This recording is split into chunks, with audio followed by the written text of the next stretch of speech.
Eyewitness News at 6 is coming up in just about 10 minutes now. Eyewitness News anchor Rick Lord is live in our newsroom, tracking what's new at the top of the hour. Hey, Rick, what's coming up? Hello, Whitney. The sudden resignation recently of a Putnam County magistrate had a lot of people talking. Tonight, some details beginning to emerge about why Scott Lawrence stepped down.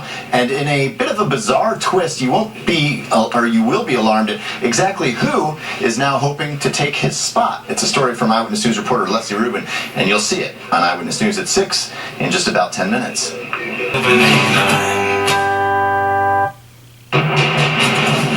Eyewitness News, the reasons behind a magistrate's sudden resignation. Details emerging about the curious case of Scott Lawrence. Stepping down. Today is a day about, reflecting back on what we've done. U.S. Attorney Booth Goodwin makes it official with another official announcement likely to come soon. Home up in flames. That smoke was so horrible. Coming back here is what got me. The dramatic way the family was able to get out. West Virginia's source for news. Eyewitness News starts right now. Good evening, I'm Rick Lord. And I'm Kelly Cart. This is Eyewitness News. New at 6 tonight. New information coming to light today after a Putnam County magistrate abruptly resigned earlier this month. Eyewitness News reporter Leslie Rubin live in the studio right now with why he has now vowed to never again seek judicial office in the state. Leslie? Rick, Scott Lawrence cleared out his office and left a 2-sentence note announcing his resignation back on December 6th. He had already been barred from handling domestic cases and had made headlines after challenging a defendant to a fight during a hearing. But it wasn't clear up until now the exact reasons behind his sudden exit. A 13-page public admonishment against now former Putnam County Magistrate Scott Lawrence details his abrupt resignation from the office he had held since 2013. The Judicial Investigation Commission finding Lawrence violated multiple canons of the Code of Judicial Conduct. Mr. Sexton, why didn't you get by my house like you did to other people? Why didn't you come? I was waiting on you.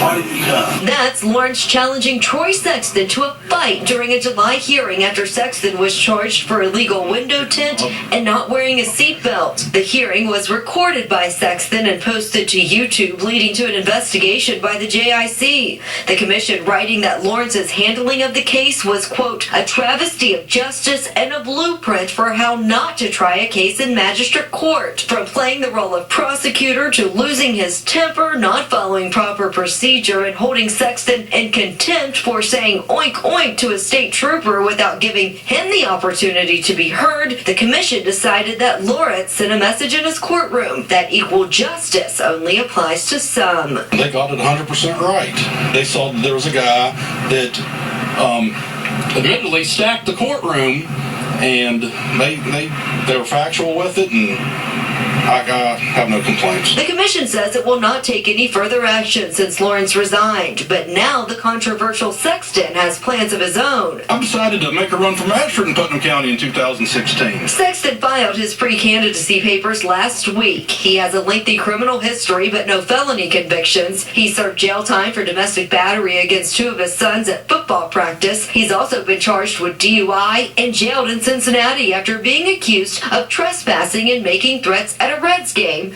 where he had been banned. So do you think you have a shot? Realistically, probably not.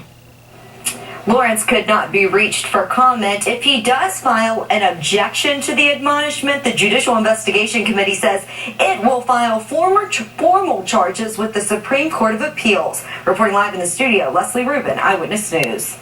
Thank you, Leslie. Next tonight at 6.